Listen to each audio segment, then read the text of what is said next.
Chapter 2. Riding the Trail. After the Civil War, when soldiers came home to Texas, they found the place swarming with Longhorn cattle.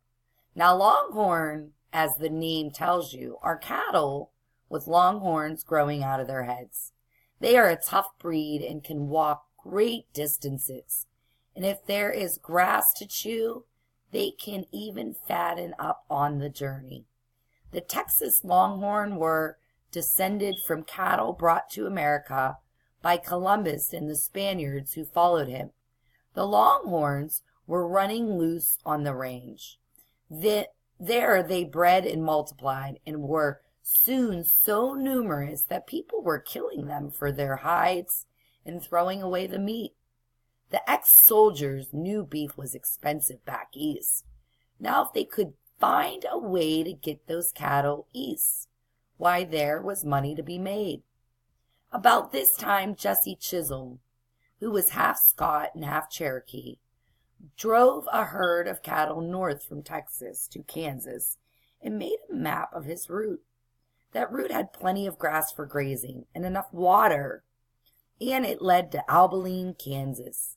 In Abilene, Joseph G. McCoy was paying $40 a head for cattle. $40 was a powerful lot of money in those days, especially since you could get a Longhorn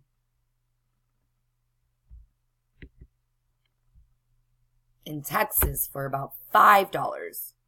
If you had a herd of 1,000 or more steers of cows and got them to Abilene, well, you can figure out that you'd be rich.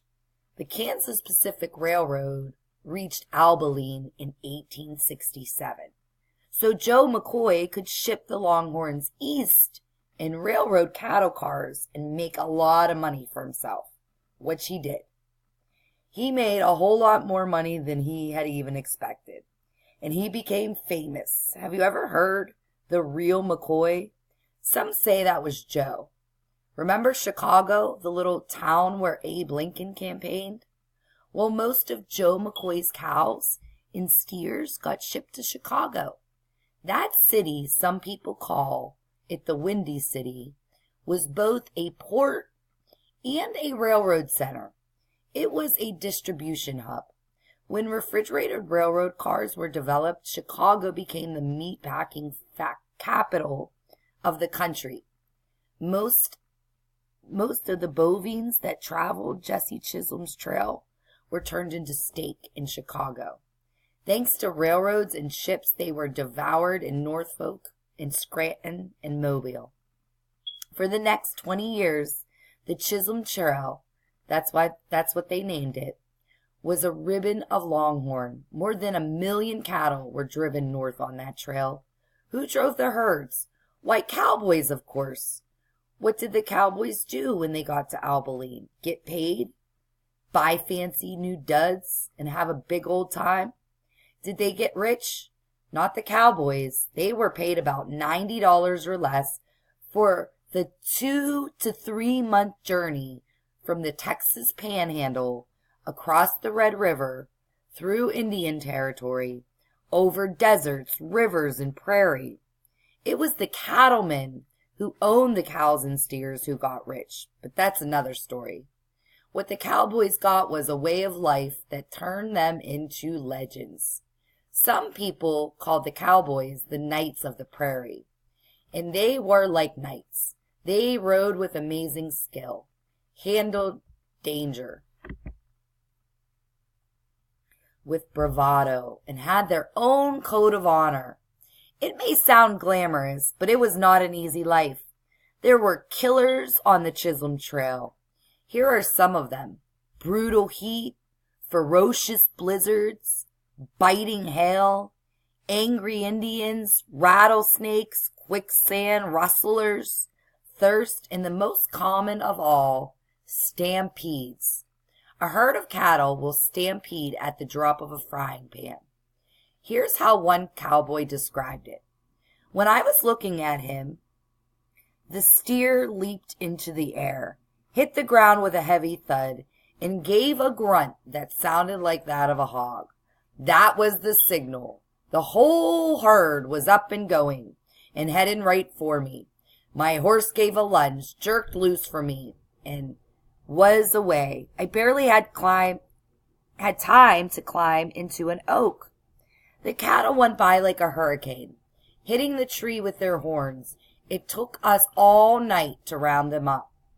That cowboy was lucky there was a tree to climb, and that the cattle didn't knock the tree over. If they had, it could have been goodbye, cowboy. Cowboys were usually up before dawn, and were often still hard at work into the night. But there was something about the life of the cowboy that most of them loved. As the one cowhand said, to ride around big steers at night, all lying down, full as a tick, chewing their cuds and blowing, with the moon shining down their big horns, was a sight to make a man's eyes pop. Pretty soon, it got to be a regular thing. Traveling the Chisholm Trail, herds of 2,000 or 3,000 cattle became common. Usually a dozen cowboys were hired to handle a herd. With a trail boss and cook, the cook was important. Cowboys got ornery if the coffee wasn't strong enough and the food decent. Like other Americans, cowboys were a mixture. Some white, some black, some Mexican, some like Jesse Chisholm, part Indian. Some were women. It was democratic out there on the trail. People were judged by what they could do, not by the color of their skin, the accent in their speech, or their sex. Elizabeth E. Johnson was a school teacher in Texas before she bought some cattle and became a cowgirl. In 1879, she drove her own herd up the Chisholm Trail to market. When she died 45 years later, she was worth more than $2 million. Most cowhands wore tight-fitting clothes, leather chaps, floppy vests, fancy boots, and broad-brimmed hats. Clothes adapted from those of the cattlemen who had come to the western land from Spain. Much cowboy lingo was Spanish, chaps, larite, rodeo, ranch, and lingo too.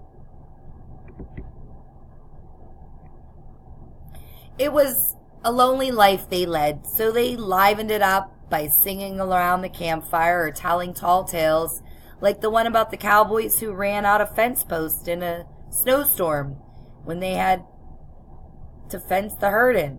So they hammered frozen rattlesnakes into the ground and strung wire on them. It would have worked except for there was a thaw and the fence just crawled away. In the Kansas cattle towns, there was twice as many saloons as other businesses.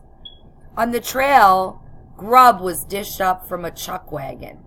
It had shelves and drawers for coffee and flowers, beans, and sugars. A swinging leg held up an open box lid and turned it into a tabletop. And Abilene, what happened to Abilene? It was the first of the Wild West towns, and maybe the wildest of them all, with saloons raring for a good time. A town like that needed a marshal, and Abilene got the most famous of them all, James Butler, Wild Bill Hickok. Hickok had once been a bad hombre himself, a gambling man who had 2 pearl-handed pistols and was known as the fastest draw in the West. He could shoot the hat off the man and keep the hat in the air with his bullets, and when it finally dropped, it would be rimmed with a circle of bullet holes. At least that's what the story he told. Hitchcock was a sharp dresser who wore a coat with satin lapels, parted his long hair in the middle, and slicked it and his mustache bare grease. Wild Bill was paid a big salary of $150 a month for keeping law and order in Abilene.